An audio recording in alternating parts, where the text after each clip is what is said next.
See the interest you get with the variegation, and all you're doing is stitching those French knots in rows, back and forth and back and forth, and you're still getting complex shading going on.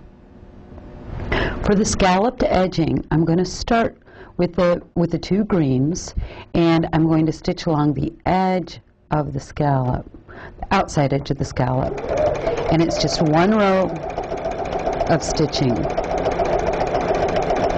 Then I'll follow that same row as a contour for the other colors of thread. Now these are the YLI machine quilting threads, variegates, and you can see in the cherry rug that there's a subtle change of blends of colors. And so this is what I'm going to do next.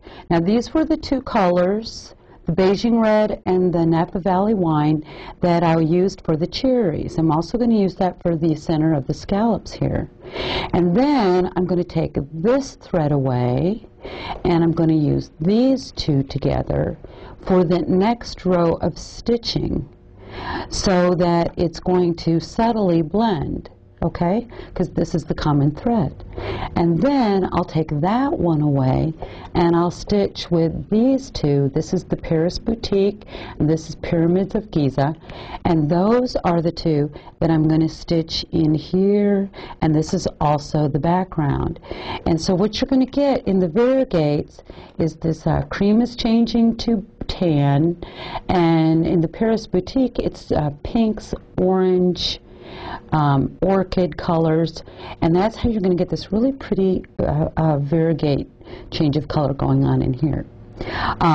Also, one of the things that I failed to mention is that you just see the machine going up and down in a straight stitch.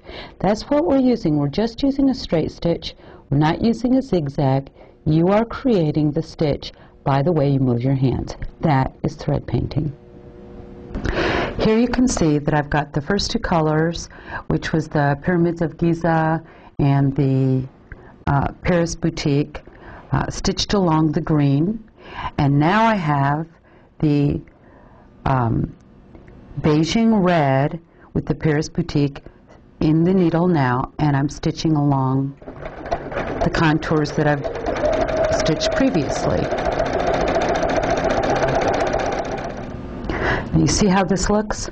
I'm going to show you my little rug sample, and I have 2 rows of this color combination.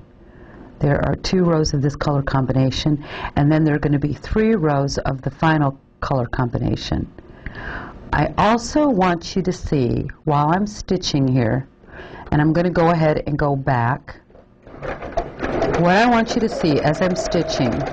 If you are a perfectionist, you're going to have to do better than me. I'm not a perfectionist. I like to make things that look good and pretty, and I like to use good techniques, but sometimes I'm not a perfectionist, and I just think that that makes it look more artistic. Now I have the last 2 reds to finish up the scallop, and those are the Beijing red and the Napa Valley wine, and I'm just filling in the rest of the scallop with this red. Okay, so you can see that I finished the stitching, and then what I did was I did a zigzag stitch all the way around the edge, and it was a small zigzag stitch about 3.5 width. And then I cut the fabric really, really close to the zigzag stitch. Now, wait a minute. Before I did the zigzag stitch, I cleaned out my bobbin case. That was really important. Okay, so, and then, of course, bring your feed teeth back up. So now I'm going to show you, I'm going to do another zigzag stitch. It's going to be wider. It's going to be about 5.0, and the width is about 0.7.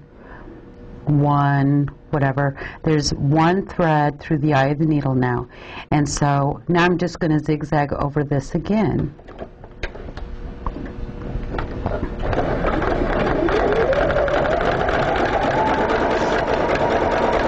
I hope you've enjoyed this demonstration on this thread painting technique.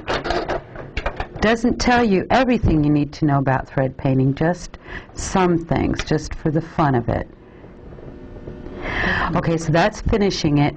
Now, the next thing I did was where you can see the little white threads here, I used a felt tip pen in red to color in those stitches, and then I also blocked it so you can see here on the finished project that was done.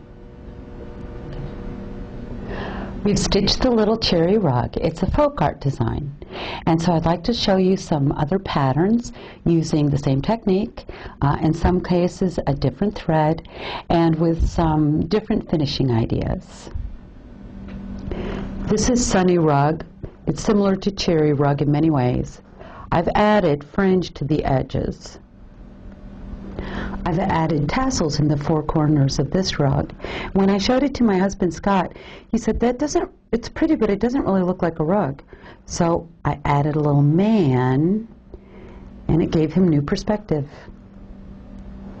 In two tulips, the background is stitched in stripes, but the colors are so similar in value that you get a beautiful mottled effect. In floral ornament, I used the Monet threads by YLI.